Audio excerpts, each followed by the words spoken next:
할렐루야. 오늘 말씀은 시편 136편 1절에서부터 10절 말씀, 여호와 하나님께 감사라는 제목으로 여러분들과 함께 은혜를 나눠보고자 원합니다.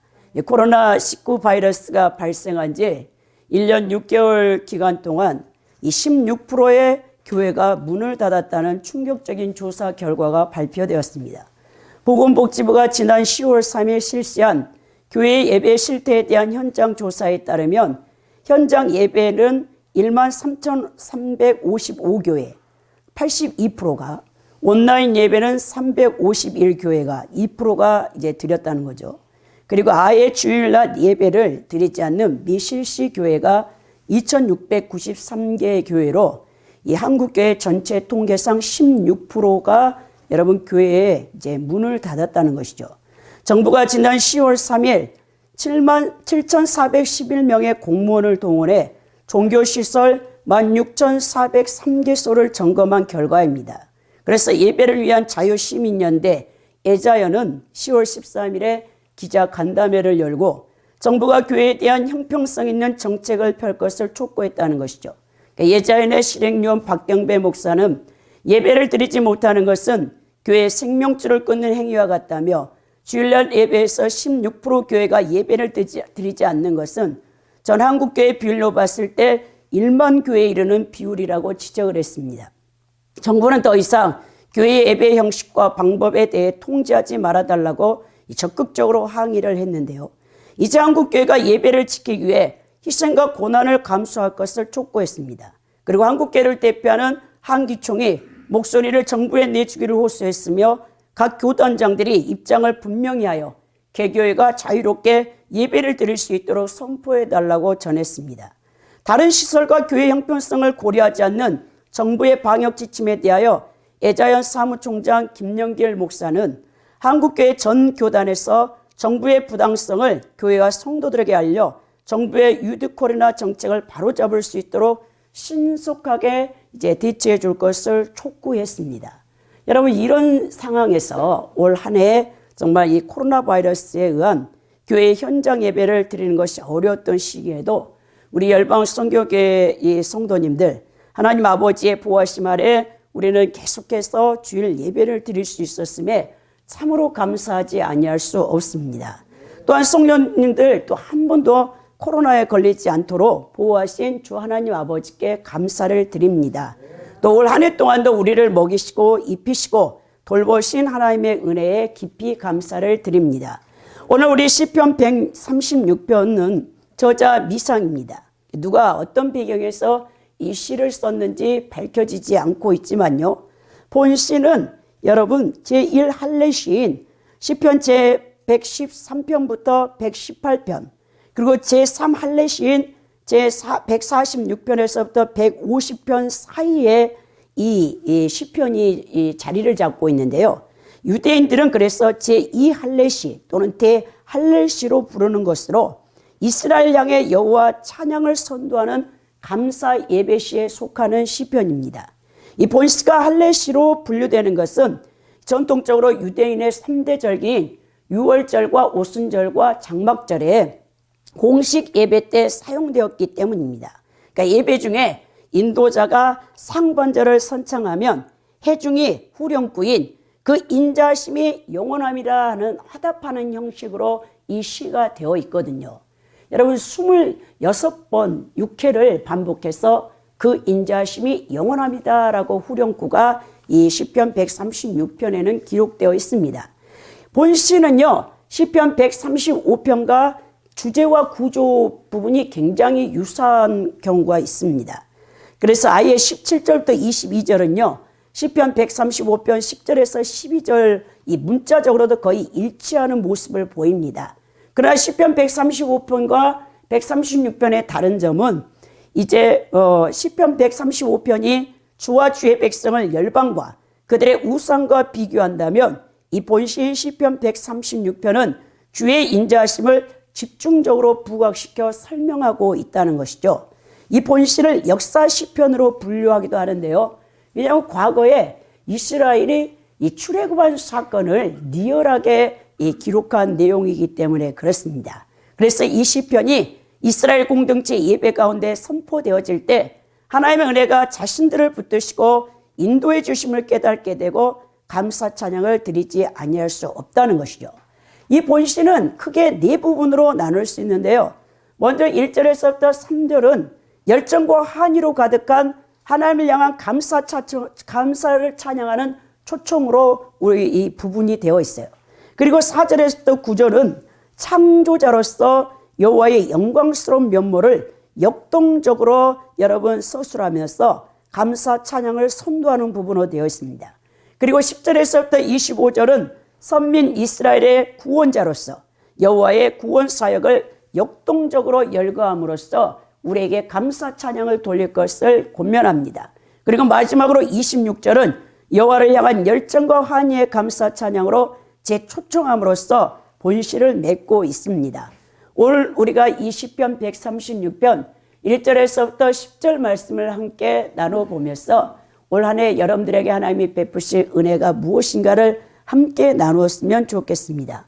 첫째는 여호와의 인자와 선하심에 감사하라라는 것입니다. 이 시편 136편 1절에서부터 3절에 기록되어 있는데요. 1절에 보면요.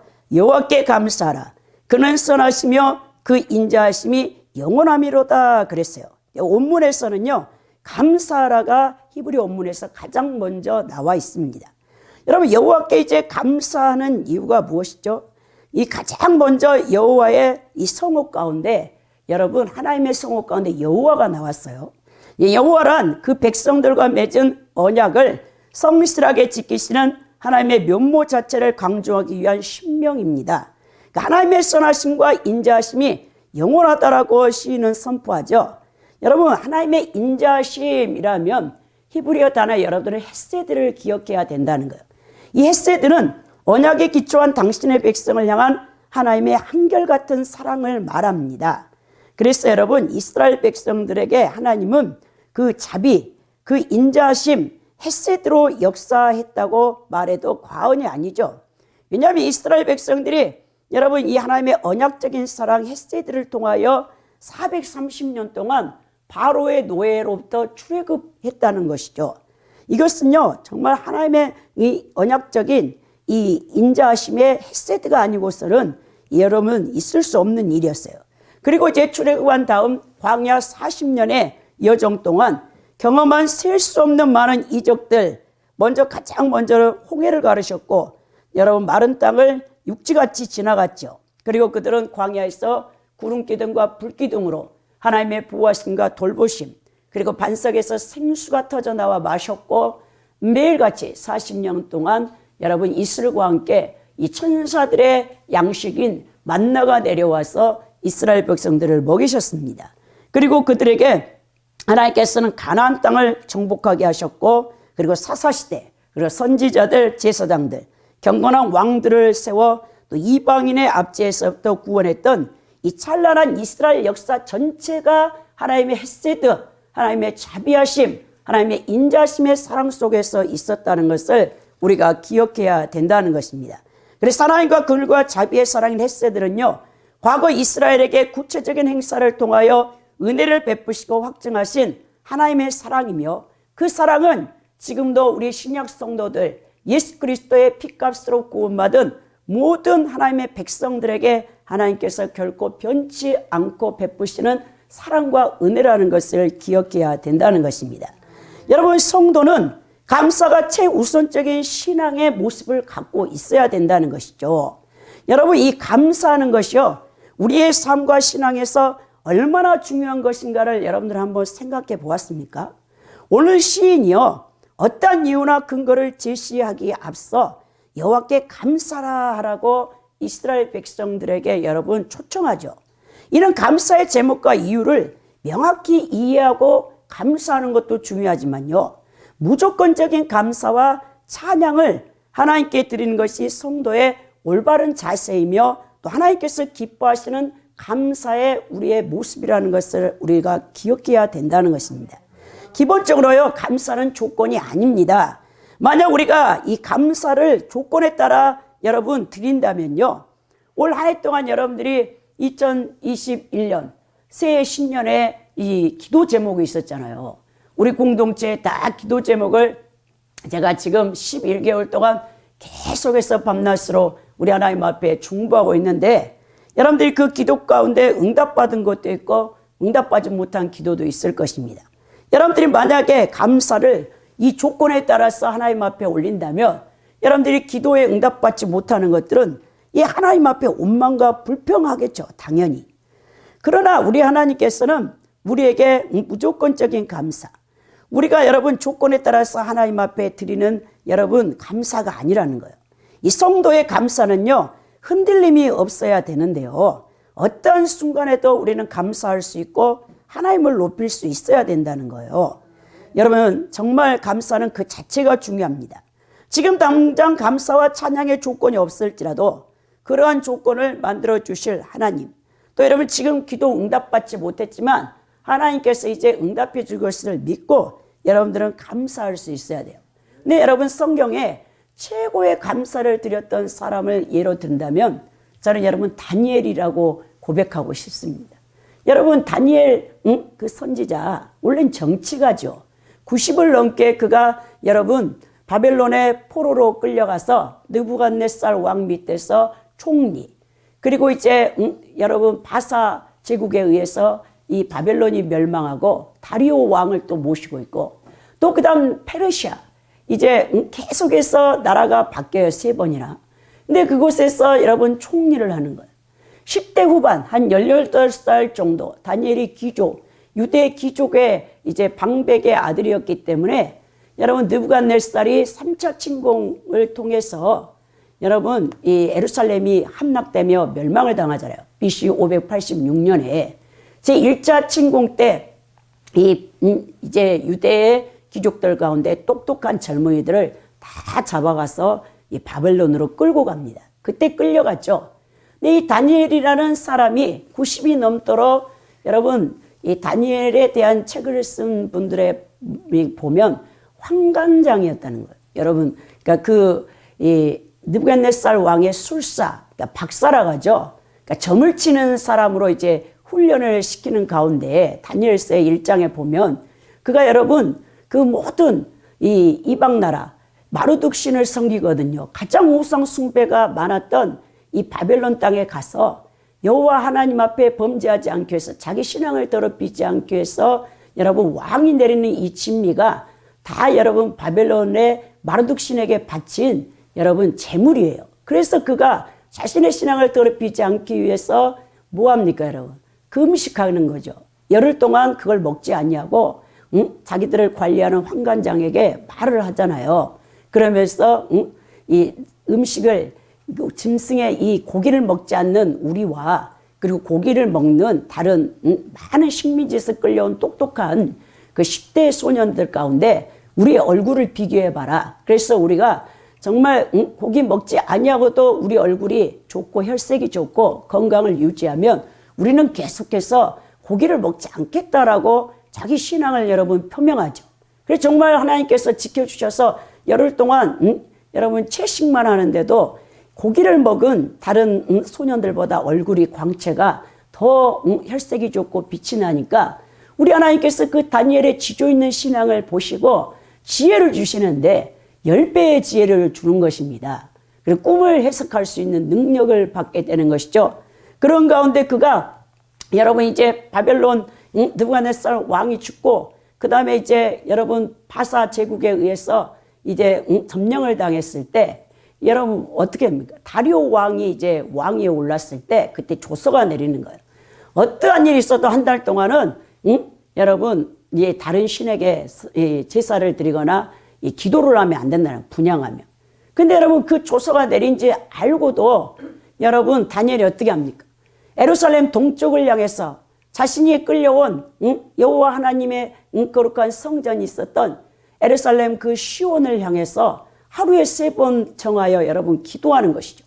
그래서 이제 다니엘을 너무 지혜로우니까 시기하던 자들이 다니엘을 죽이려고 이미 알고 그 다리오 왕을 이제 설득해가지고 조서를 내리게 한 거 아닙니까? 그래서 여러분 다리오 왕이 자신 외에 다른 신에게 분향하거나 기도하면 사자굴에 집어 던진다라는 그 조서를 내린지도 알고도 다니엘이 여전히 자신의 신앙을 지키니까 왕은 여러분 그때는 자기의 말을 물릴 수가 없어요. 다리오 왕이 정말 다니엘을 사랑하지만 다른 신하들, 총리들 계속해서 여러분 다니엘과 함께 2명의 총리가 더 있고 이런 너무 큰 나라를 다스리고 있기 때문에 그래서 여러분 이제 사자굴에 던져지는 거죠. 다리오 왕이 즐기던 연애도 다 물리고 금식하며 밤새 금식하면서 다니엘이 죽을까봐 얼마나 걱정한지 새벽 동이 트기 전에도 사자굴로 달려가죠. 그래서 다니엘아 다니엘하고 부르니까 왕이시여 만수무강하소서 그러면서 제가 섬기는 여호와 하나님께서 지켜준 거죠. 그래서 이제 다니엘이 나오자마자 이 다니엘을 모함했던 자들을 집어넣으니까 여러분 밤새 사자의 입을 천사가 막고 있었겠죠. 그 천사가 이제 놓으니까 그 자들을 그냥 뼈까지 으스러뜨려 먹였다는 그 이야기가 다니엘서 6장 10절에 나와 있습니다. 여러분 바로 이 다니엘 같은 이 자세가 우리의 성도의 감사의 자세가 되어져야 된다는 거예요. 우리는 조건과 사항을 초월하여 가장 고귀한 감사를 하나님께 드릴 수 있어야 한다는 것입니다. 환난과 고통의 순간에도 맹렬하고 잔혹스러운 사자 같은 대적들이 둘러싸고 공격한다고 해도 결코 좌절하지 않고 감사하며 하나님을 찬양할 수 있는 세상이 감당할 수 없는 믿음을 가진 성도들이 되어야 된다는 것입니다. 특별히 마지막 때 7년 때의 환난이 여러분 눈앞에 다가오는 이때에 여러분들의 신앙은요 다니엘 같은 신앙을 갖지 않으면요 예수님을 배교할 수밖에 없다는 거예요. 오늘 2절에 보면 신들 중에 뛰어난 하나님께 감사하라 그 인자하심이 영원함이로다 그랬죠. 여기서 여러분 하나님의 성호가요 엘로힘이 쓰였습니다. 이 원어로 엘로힘은요 만유를 창조하신 창조주로서 전능하신 하나님의 면모를 부각시키는 신명입니다. 신들 중에 뛰어난 하나님이란 뜻은요 다신론을 전제로 하여 하나님이 다른 모든 신들 중에 최상위를 차지한다는 의미가 아니라 이스라엘이 하나님만의 경배만을 받으실 위라고도 참되신 하나님을 나타낸다는 표현입니다. 그래서 우리가 이 엘로힘 만유를 창조하시고 다스리시는 통치하시는 이 하나님의 성원을 통해 여러분들이 깨달아야 할 것이 뭐냐면요 성도는요 끊임없는 훈련을 통한 감사를 삶 속에 각인시켜야 한다는 거예요. 오늘 그 인자하심이 영원함이다라는 이 후렴구가요 이 본시 전체 매절마다 빠지지 않고 26번을 나와 있거든요. 그러니까 시인은 하나님께 감사해야 될 가장 큰 이유로 하나님의 영원한 인자하심 때문이라고 고백하는데요. 이 말씀에서 본시의 후렴구에 속하는 말이 구약 예배 때 이제 제사장이 이 시편 136편을 6월절이나 오순절이나 장막절 때 선창하면 이스라엘 백성들이 그 말을 받아서 화답하던 말씀이었습니다. 그 인자하심이 영원함이더라라고 외친다는 것이죠. 여러분 어린아이들도 아닌데 왜 똑같은 말씀을 반복해서 화답하게 했겠습니까? 그래서 하나님께서 당신 백성들 각자에게 얼마나 좋고 선하시고 인자하신 분인지 이스라엘 백성들 이 각 머리에 여러분 각인시키기 위해서였다는 것입니다. 여러분 하나님께서 선하시고 인자하신 분이라는 사실이 우리 머릿속에 각인되지 아니하면요 우리는 하나님 앞에 저절로 원망 불평이 나올 수밖에 없다는 거예요. 여러분 그러나 여러분들이 창조된 목적과 여러분들이 구원받은 목적이 무엇인가를 분명히 영적으로 깨닫는 사람이라면 자신의 환경과 상황, 기도 응답받지 못한 것들로 인해 어떻게 우리 입에서 부정적인 말, 추한 말, 덕스럽지 못한 말이 나오겠습니까? 원망불평하는 말이 나오겠습니까? 오히려 감사의 말, 은혜로운 말, 또 위로의 말, 격려의 말, 힘이 되는 말이 우리 입에서 흘러나와야 이 성도들의 마땅한 여러분 모습이라는 것이에요. 여러분 말할 수 있는 존재는요 이 창조 사역에 동참할 수 있도록 하나님께서 피조물 가운데 유일하게 인간에게만 여러분 이 말할 수 있는 능력을 부여했다는 것. 여러분들이 말을 할 수 있다는 것은요 최고의 하나님의 복을 받았다는 것입니다. 제가 이제 동두천 집에 가는데 이 7호선 이 도봉산역에 내려서 제가 1호선을 이제 소요산행을 타고 가려고 하면 엘리베이터를 3번 갈아타서 가야 돼요. 근데 이제 엘리베이터를 딱 타려고 하는데 제 옆에 어떤 30대 중반 된 여성이 하나 딱 서고, 그 다음에 좀 나이가 드신, 머리가 이렇게 조금 백발이신, 또 그 한 60대 되신 아주머니가 옆에 딱 서요. 근데 우리 세 명만 딱 이렇게 엘리베이터를 기다리고 있는데, 그 30대 중반으로 보이는 그 여성이 그 이제 모녀 관계인 것 같아. 그 엄마 이렇게 소매를 잡고 막 하는 거예요. 그러니까 이 말을 못 하는 거죠. 그러니까 언어 이제 장애를 가진 거죠. 근데 너무 놀라워요. 제가 가만히 이걸 지켜보고 옆에서 시선을 주지 않고 가만히 이제 엘리베이터 모는 거를 기다리고 있는데 하는데 그 어머니가 다 알아들어. 큰아버지가 돌아가셨지 하면서 다 말을 해주는 거예요. 그래서 저 깜짝 놀라는 거예요. 그 다음에 또 뭐라니까 또 어머니가 알아듣고, 그래 뭐 사촌 누가 뭐 어때, 그러니까 깜짝 놀랐어요. 그래서 엘리베이터하고 딱 같이 탔는데 거기 자기 어머니를 이제 소매를 잡고 막 애기 같이 30대 중반인데 따라가는 거예요. 졸졸졸. 그러면서 제가 그 딱 생각날 때, 야, 어머니는 위대하다. 아니 애기가 두 마디 두 마디 하는데 그걸 다 해석해서 말을 해주는 거예요. 그 생각을 딱 하면서 제가 무슨 생각이 들었냐면, 야, 이 말할 수 있다는 것이 얼마나 감사한 일인가. 또 하나님께서는 여러분 그 어머니가 딸이 하는데도 다 무슨 말을 하는지 알아듣고 하는데도 알아듣는데, 우리 하나님이 어떠한 분입니까? 여러분들의 신음소리라도 다 듣고 계신다고 했잖아요. 여러분들이 한숨 쉴 때요, 그 한숨이 왜 나오는지 하나님은 다 지각하시고 그 형편과 사정을 다 알고 계신다는 그 생각이 들 때 우리 하나님이 얼마나 좋은 분인가를 제가 거기서 또 깨닫게 되는 순간이었다는 거예요. 여러분, 인간의 창조와 구속의 목적은요, 하나님을 경외하며 섬기며 성삼일체 하나님께 하신 일에 대한 찬양과 감사를 하기 위함이라는 것입니다. 여러분, 웨스트민스터 신앙고백 제1조가 무엇이냐? 하나님께서 인간을 창조하신 목적이 무엇인가로 되어 있는데요, 그 대답이요, 하나님을 영화롭게 하고 그분을 영원히 즐거워하는 것이라 라고 여러분 고백되어 있습니다. 우리 그리스도인들은 매일같이 하나님의 위대하심과 인자하심과 선하심이 영원하다는 사실을 삶 속의 훈련을 통해 각인시켜야 된다는 거예요. 이게 단지 머릿속에만 담긴 지식 정도가 아니라 정말 우리의 생각과 또 우리 언어와 행동과 삶 전체에 이것이 스며들어 있어야 된다는 거예요. 그래야 할 때 우리가 아무리 힘들고 어려운 때라도 우리의 내면에서는 여전히 하나님께 감사하며 그 인자심이 영원하다라고 외칠 수 있다는 것입니다. 여러분, 정말 제가 아시는 여자 목사님께서 어느 날 전화가 와서 막 사이에 대해서 막 불평을 하더라고요. 이 사이가 얼마나 얄미우신지 1시간 동안을 막 전화 통화하면서 저한테 사이를 막 좀 안 좋게 얘기하는 거예요.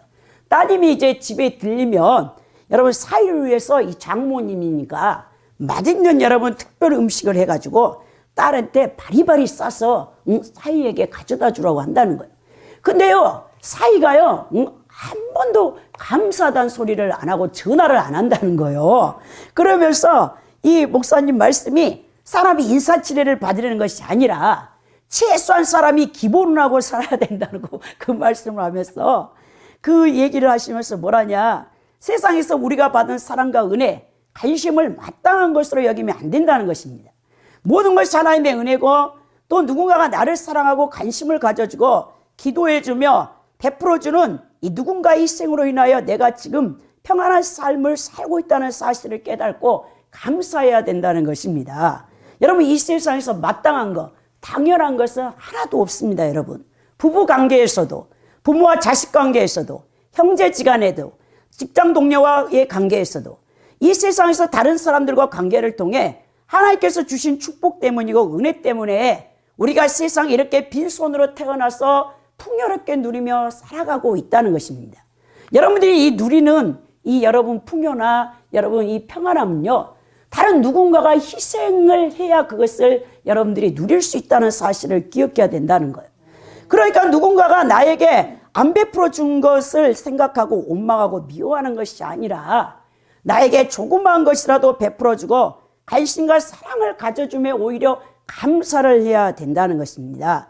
그래서 데살로니가서 5장 18절에 바울 사도는 범사에 감사하라, 이는 그리스도 예수 안에서 너희를 향하신 하나님의 뜻이니라 라고 말씀했다는 것이죠. 오늘 이 3절에 보니까 주들 중에 뛰어난 주께 감사하라 그 인자하심이 영원하미로다 그랬어요. 이 주들 중에 뛰어난 주께 감사하라. 이 주께라는 여러분 신명은요 나도네가 쓰였어요. 이 나도네는요 주, 소유자, 주관자라는 의미의 아도네 복수형인데요. 하나님을 표현하는 이 나도네는 장엄 복수로 하나님의 주대심을 강조하는 표현입니다. 하나님께서만이 만유를 통치하시는 이 세상의 유일하신 참 소유자이며 참 주권자이심을 나타내고 있다는 것입니다. 오늘 두 번째로 보면 이 시인은 창조주 하나님께 감사라고 4절에서부터 9절에 우리에게 명하고 있는데요. 여러분 인간이 살 수 있는 모든 환경을 창조하시고 조성하시며 보존하고 계시는 분이 바로 하나님이시라는 것이죠. 오늘 4절에 보면 홀로 큰 기이한 일들을 행하시는 이에게 감사하라 그 인자하심이 영원하미로다 그랬어요.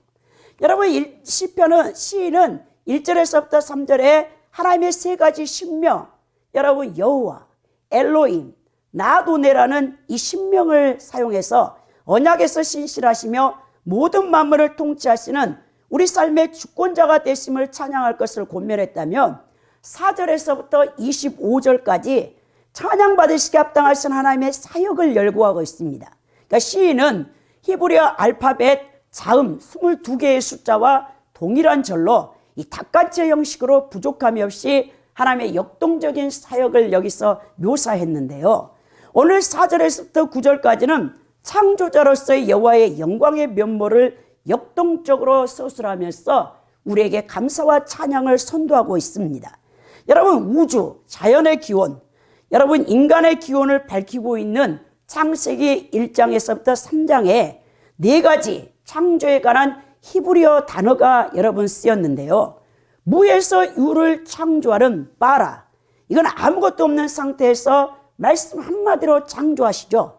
오직 하나님께만 사용할 수 있는 단어가 여러분 이 창조하다 바라라는 단어가 쓰였습니다. 두 번째 단어가요 유에서 유를 창조하는 아사가 쓰였어요.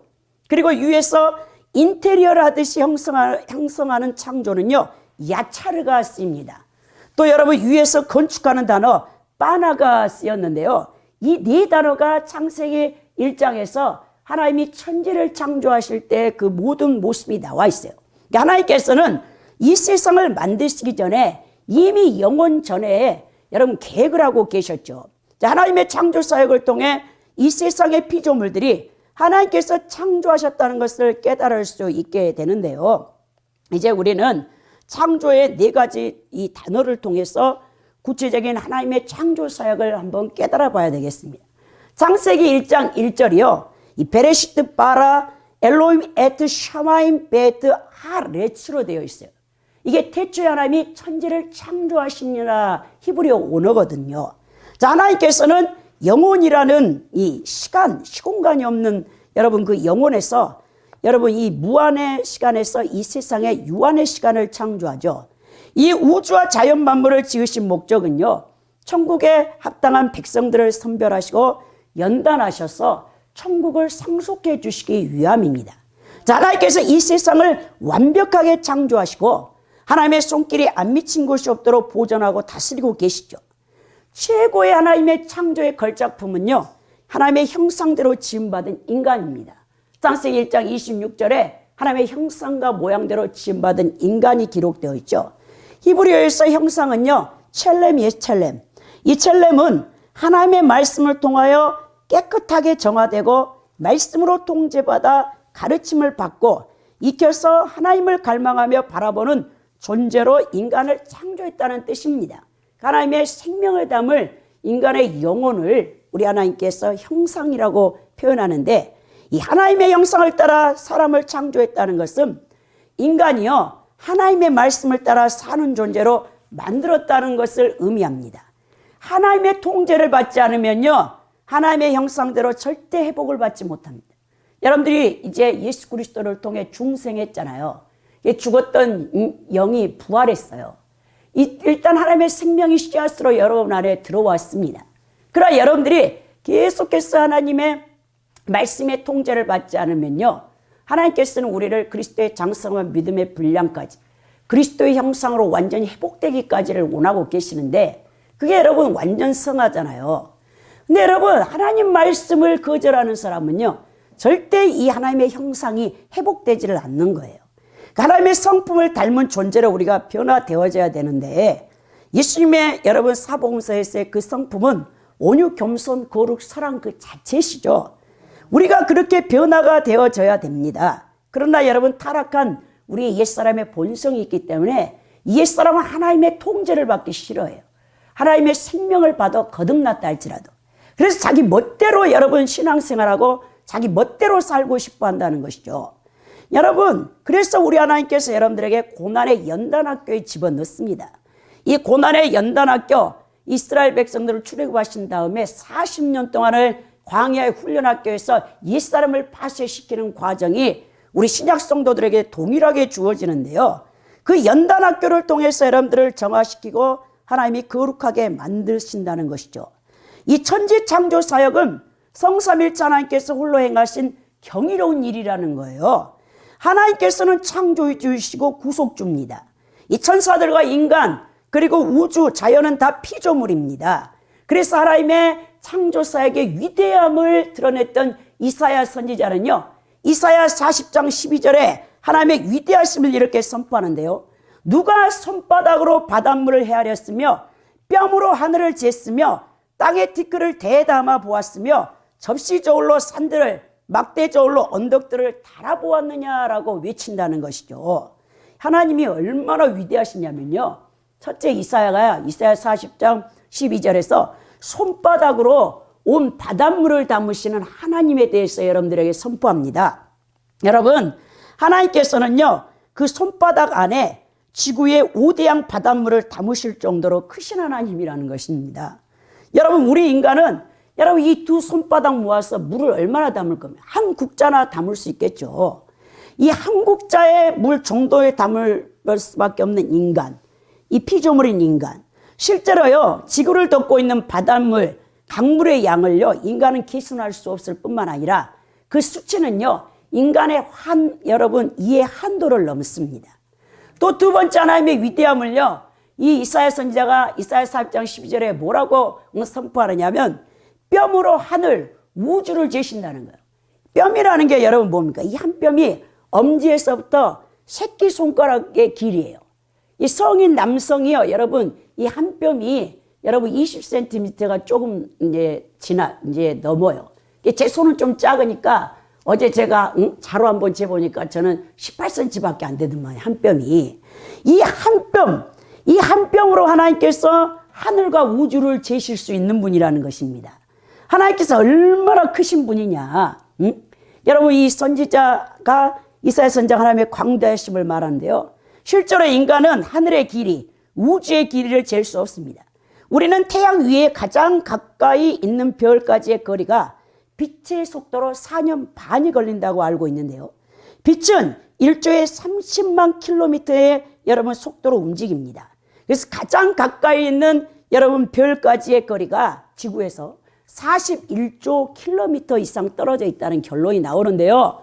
전 우주의 거리는요, 우리가 이해할 수 없는 수치죠. 하지만 하나님께서는 당신의 한 뼘으로 우주를 다 재신다는 거예요. 왜? 하나님 말씀 한마디로 여러분 우주와 이 지구와 모든 별과 해, 달, 별을 다 창조하신 분 아닙니까?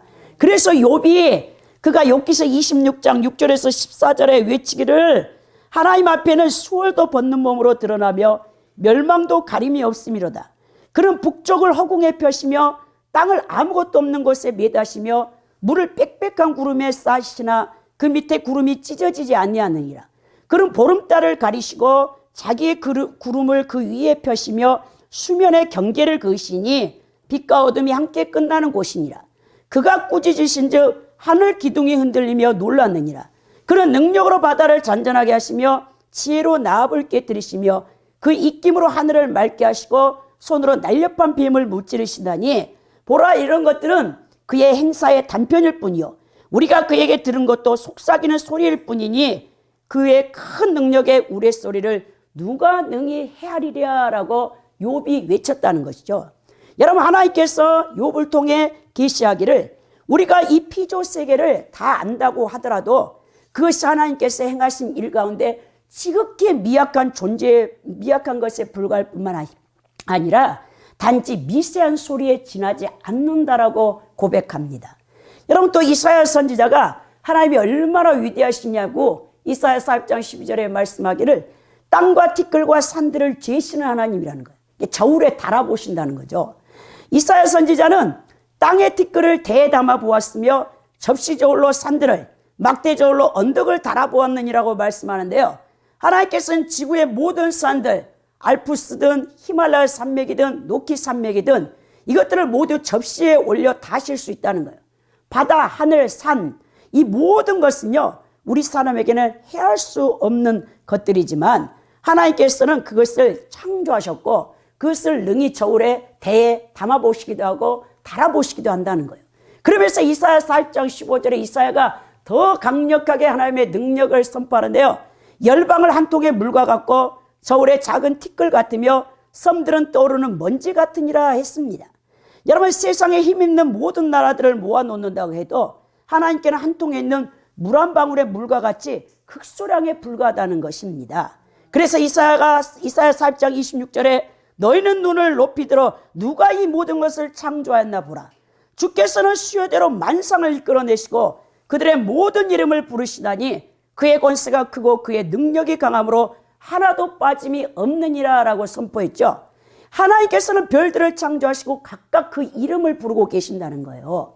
그리고 그 별들이 정해진 진로를 따라 움직이게 하신다는 겁니다. 여러분, 천체 물리학자들의 말에 의하면 하늘에는 모두 1000억 개의 은하계가 있고요. 하나의 은하계는 각각 1000억 개의 별들을 가지고 있다는 거예요. 그러니까 1000억 배의 별들이라는 것은 인간의 머리로는 상상할 수 없는 은하계죠. 근데 하나님께서는 이 우주의 모든 별들을 말씀 한마디로 창조하시고 그 별들의 이름을 다 부르고 계신다라고 시편 147편 4절에도 시인이 선포하는 것을 보게 됩니다. 여러분들이요, 이 피조물이잖아요. 우리가 피조물인 인간이 이 창조주의 하나님의 능력을 어떻게 모두 다 이해할 수 있겠습니까? 그래서 여러분, 이것을 하나님의 불가해성이라고 해요. 불가해성, 신학적인 용어로는 인간은 하나님께서 계시해 주신 만큼 하나님을 알 수 있다는 거예요. 아담 이후로 이 세상에 태어난 모든 믿는 성도들이 하나님을 체험했다고 간증하는데요. 그 체험한 하나님을 다 증거하고 나누어도 우리 인간들은 하나님에 대해서 다 알지 못한다는 것입니다. 그래서 어떤 부흥사 목사님께서 인간의 이 바가지만한 이 머리로 하나님의 능력을 제한시키지 말고 하나님께 겸손히 마음에 무릎을 꿇고 말씀 순종하고 찬양하며 경배하라고 우리에게 권면한 것을 보게 되는 것입니다. 여러분, 이 무한하신 이 능력의 하나님 앞에 여러분 정말 티끌 같은 존재인 인간이 여러분 겸손할 수밖에 없는 인간의 실존이라는 거예요. 여러분, 참된 신앙 체험은요, 하나님을 경외하는 믿음의 기반을 제공합니다. 이스라엘 백성들이요, 여러분 이 창조주 하나님의 그 능력, 그것을 여러분 기억할 때 자신들이 얼마나 여러분 연약한 존재인가를 알겠죠. 그래서 시인들은요, 먼저 하나님이 창조주 하나님, 그 다음에 자기 민족들을 출애굽시켰던 구속주 하나님에 대해서 여러분 자신의 과거, 역사를 리얼하게 이 시편에 기록하는 것을 보게 된다는 거예요. 그래서 하나님 앞에 쓰이는 단어가 기사예요. 기사와 이적의 하나님, 그 능력 자체를 얘기하는데요. 오늘 여러분 이 시편 4절에서 팔라라고 쓰인 이 기사가요, 특별히 하나님의 초자연적인 기적, 인간의 한계를 초월하는 이적을 말한다는 것입니다. 여러분들이 하나님을 얼마큼 경험하셨습니까? 여러분들이 하나님을 경험해야죠. 남이 하나님을 경험했다, 체험했다, 그것만 여러분 막 귀로 이렇게 듣고 남이 체험한 하나님은 여러분한테는요 별로 여러분 도움이 안 돼요. 여러분들이 하나님을 직접 만나야 돼요. 그리고 그 하나님이 어떠한 분인가를 여러분들이 간증할 수 있어야 된다는 것입니다. 이 천지를 창조하시고 이스라엘을 애굽에서 이끌어 가나안 땅으로 옮기신 그 하나님은요, 그 능력은요, 오늘 또 그 능력은 동일하게 역사한다는 거예요. 우리 신약의 성도들의 삶 가운데 여러분 개입하셔서 여러분들의 힘으로 능으로 되지 않는 것을 하나님은요 능치 못함이 없다는 거예요. 그래서 여러분들이 지금 어떤 문제에 처해 있습니까? 홍해를 가르치는 그 하나님, 여러분 반석에서 물을 쏟게 하시는 하나님, 없는 것을 있는 것 같이 부르시고 죽은 자를 살리신 그 하나님을 여러분들이 체험해서 여러분들의 문제가 다 해결받기를 축원드립니다. 오늘 5절에 보면요, 지혜로 하늘을 지으신 이에게 감사하라. 그 인자하심이 영원합니다 했는데요, 고대 히브리인들의 하늘 개념은요 3층 천을 갖고 있었어요. 먼저 1층 천은 우리가 숨 쉬는 공간, 이 새들이 날아다니는 여러분 이 공간, 우리 인간의 눈을 가시적으로 볼 수 있는 이 공간인 대기 하늘을 1층 천이라고 말했고요. 2층 천은 금속판과 같은 고정된 틀의 해와 달, 별들이 매달려 있는 것으로 여겨졌습니다. 그러니까 오늘날 우주 공간을 히브리인들은 2층 천이라고 얘기합니다. 그리고 3층 천은 천사들이 거하고 하나님 보좌가 있는 것이죠. 그래서 고린도후서 12장에 여러분 바울 사도가 자신이 14년 전에 자기 몸에 있었는지 밖에 있었는지 아무튼 여러분 그가 이 3층 천을 보았다라고 고백하면서 그러나 가히 인간의 언어로는 이 3층 천 하나님 보좌가 계시고 천사가 있는 것을 설명할 수 없다면서 그가 입을 닫아버렸죠. 그리고 요한 사도를 통해서 요한계시록에서 여러분 천국의 모습이 약간 비춰지는데 우리는요 천국이 어떤 곳인지 알지 못하죠. 그러나 실제적으로 정말 이 바울 사도같이 신학적인 정말 뛰어난 또 논리학을 여러분 전공했던 만약 바울이 이 천국에 대해서 묘사했다면 완벽하게 그래도 거의 묘사할 수 있었을 텐데 하나님이 바울 사도에게는 그 계시를 하지 못하도록 했던 것을 보게 되는데요. 이처럼 본문에서는 인간의 삶보다도 여러분 직접적으로 관련된 이 첫 번째와 두 번째 의미에서 하늘을 이제 지칭하고 있는데요. 하늘이 하나님의 지혜와 솜씨에 따라 견고하게 만들어졌다는 거예요. 그 표현이 참 아름답죠. 만약 여러분들이요, 하늘이 주저앉는다고 생각해보세요. 얼마나 무섭겠습니까? 근데 막 시편 기자들은요, 또 욥기서에 보면요, 하나님이 여러분 우주에다가 여러분 지구를 매달아 놨다라는 표현이 있는데요. 만약 여러분 이 지구가요 우주에서 떨어져서 만약 휩쓸려 간다면 여러분 우리는 어떻게 되겠습니까? 근데 좀 정신적으로 이상한 사람들이요 그 강박관념이 있잖아요. 특히 어떤 이 공간에 대한 공포를 갖고 있는 사람들. 그러니까 전에 영적으로 굉장히 힘들어하는 여자 전도사님이 잠을 자려고 하면은요 이 뭡니까 천장이 자기한테 다가온다는 거예요. 양 사이드에 벽이 막 다가온다는 거예요. 이거 강박관념이 정신병이거든요. 그래가지고 여러분 이 좁은 공간 광장에 뭐 있는다든지 대인공포증 강박관념에 사로잡히면요 사람이 살 수가 없어요. 만약 여러분들이 정신이 좀 온전하지 못해갖고 하늘이 여러분한테 다가온다고 생각해서 잠을 잘라는데 막 무너진다고 그런 이상한 이 정신병에 시달리면 얼마나 괴롭겠습니까? 근데 하나님의 이 지혜와 솜씨가 얼마나 놀랍냐면요. 주님이 재림하신 그날까지 이 지구는요, 공정과 자전을 통해서 계속해서 인간이 살 수 있는 환경을 여러분 만들어주고 있는 거예요. 무너지지 않습니다. 그러나 이제 베드로후서에 여러분 결국 하나님께서 심판하죠. 베드로후서 3장 4절에서부터 10절에 우리 주님께서 재림하실 때 이 천체가 흔들리면서 다 불로써 풀무불처럼 녹여진다라고 말했는데요. 정말 우리 하나님께서는 여러분 정말 이 땅을 지혜로 또 땅을 털어 명철로 하늘을 견고하게 세우셨고 그래서 우리가 살 수 있도록 우리 하나님께서 보존하고 계신다는 거예요. 오늘 6절에 보니까요. 땅을 물 위에 펴신 이에게 감사라. 그 인자하심이 영원하다 그랬어요. 펴셨다라는 말이요. 너무 멋져요. 이게 히브리어로 레로카인데요. 이 레로카의 원형이 나카입니다. 이 나카라는 뜻이 뭐냐면 발로 구르다, 적을 밟아 눌러 부서뜨리다, 금속을 두드려 펼치다라는 의미의 동사인데요. 이게 신인 동성론적인 표현이에요. 하나님께서 여러분 땅을 물 위에서 어떻게 펴셨냐? 인간의 삶의 거주인 땅을 발로 밟아 탄탄하게 이 다지시듯이 여러분 매우 견고하게 만드셨다는 이 표현을 시인이 이렇게 멋지게 표현을 한 것을 보게 되는 것입니다. 여러분 인간이 안심하고 살아갈 수 있는 이 세상을 만드신 하나님의 여러분 창조 사역을 이렇게 표현했다는 것입니다. 마치 강한 용사와 같이 그 땅 위에 밟아 다지사 바다가 감히 인간의 삶의 거주지를 넘볼 수 없도록 하나님께서 그걸 다 막아 놓으셨다는 이 표현이죠. 신기하잖아요. 여러분, 지구에 이 물이 굉장히 많잖아요. 사실 바다와 강이. 근데 그 땅으로요, 이 물이 넘쳐나지 않게끔 여러분, 우리 하나님께서 그것을 다 조종하고 계시죠. 그 우리 하나님을 우리가 생각하면 되겠습니다. 7절에 보면요, 큰 빛들을 지으신 이에게 감사라. 그 인자하심이 영원하며다. 우리 창세기 보면 큰 빛은요, 여러분, 해죠, 해. 낮을 주관하게 하시는 해를 얘기했고, 8절에도 또 9절에는 달과 별들의 밤을 주관하게 하신 이에게 감사라죠. 이것은 여러분, 이 달을 얘기합니다. 이건 무엇을 상징하냐면요, 이 고대 사람들은요, 해, 태양과 그리고 중동 지역의 특별히 팔레스틴 그 지역에는요, 이 낮에는 덥잖아요. 그래서 밤에 활동하는 경우가 많았어요. 그리고 여러분, 고대에는요, 지금 우리 이 현대인들이 누리는 이 전기라는 게 없잖아요. 그래서 여러분, 이렇게 가로등도 없어요. 밤에는 솔직히 돌아다니기가 너무 힘들어요. 근데 고대 이 중근동에서는 여러분, 해의 반사체인 달이 밝게 비춰주므로 여러분, 그 중동 지역에는 밤에 길을 다닐 수 있는 빛을 비춰준 것이죠. 그게 바로 이제 작은 광명으로 밥을 주관하게 하신 하나님께서 달을 만드시고 그 역할을 여러분 담당했다는 표현을 이렇게 표현하고 있습니다.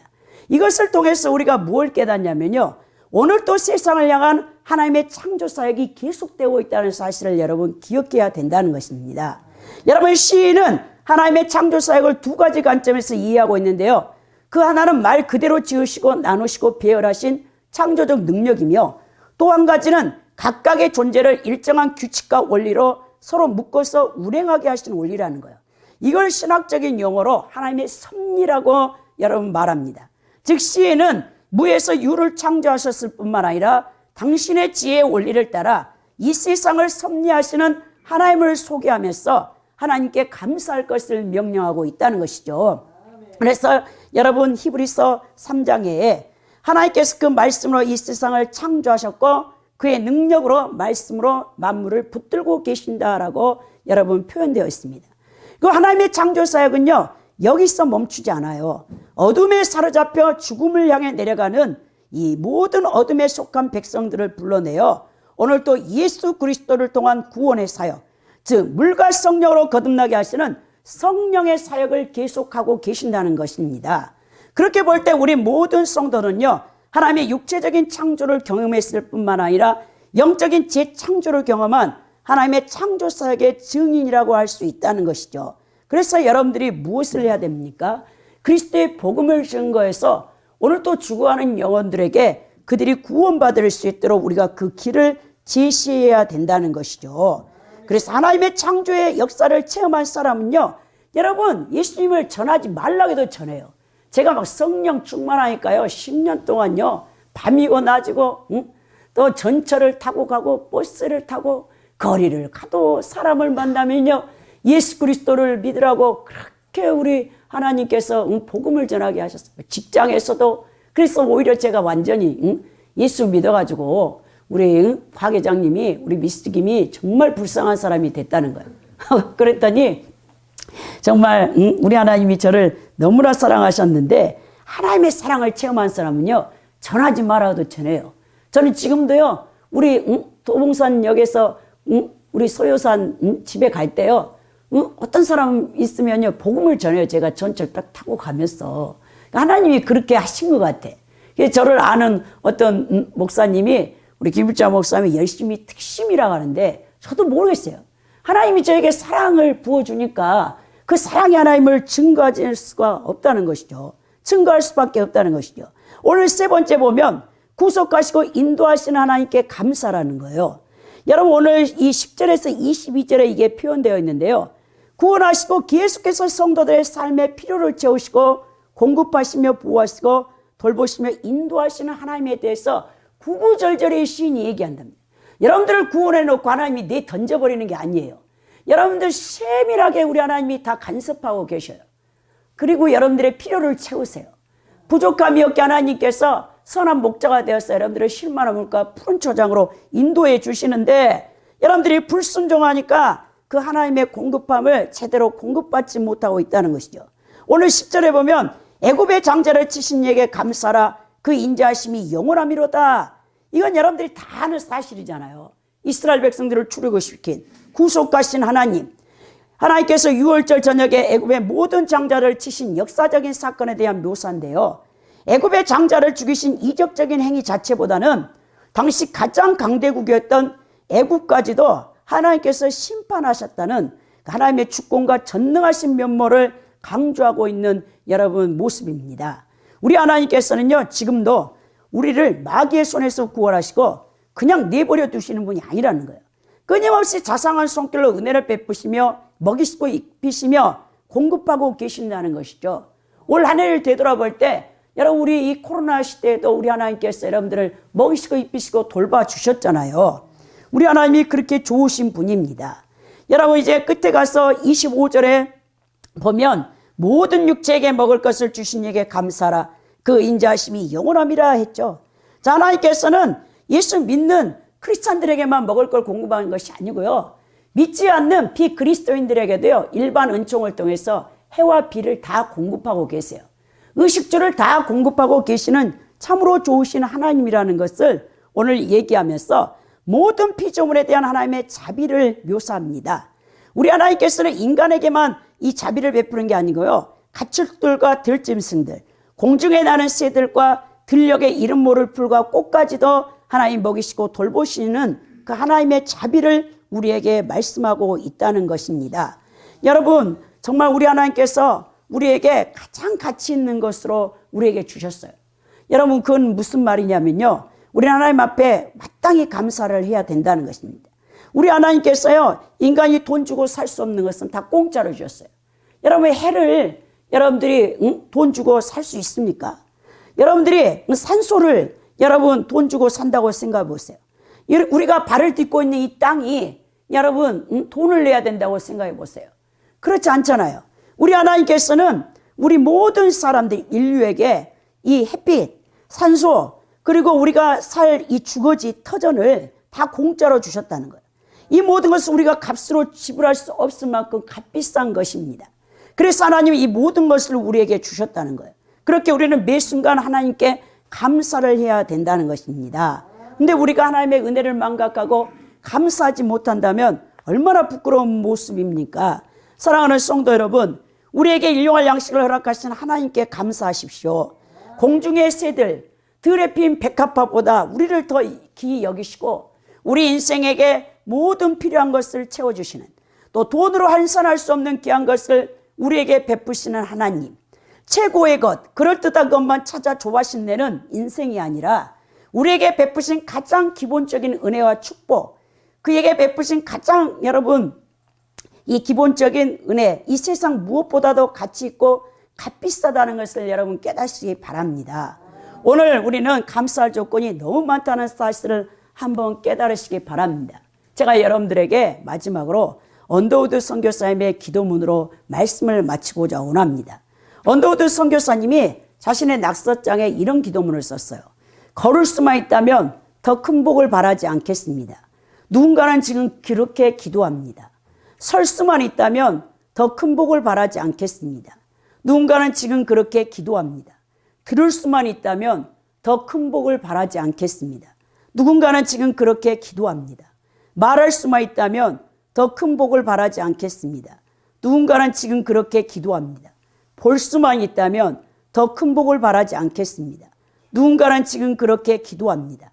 살 수만 있다면 더 큰 복을 바라지 않겠습니다. 누군가는 지금 그렇게 기도합니다. 놀랍게도 누군가가 간절히 기다리는 기적이 내게는 날마다 일어나고 있습니다. 부자가 되지 못해도, 빼어난 애모는 아니어도, 지혜롭지 못해도 내 삶에 날마다 감사하겠습니다. 날마다 누군가의 소원을 이루고 날마다 기적이 일어나는 나의 하루를, 나의 삶을 사랑하겠습니다. 사랑합니다. 내 삶, 내 인생, 나 자신을 어떻게 행복한 사람인지 날마다 깨닫습니다. 나의 하루는 기적입니다. 나는 행복한 사람입니다. 여러분들 다 언더우드 선교사님 같은 감사가 넘쳐나는 삶을 사시기를 예수 그리스도의 이름으로 축원드립니다.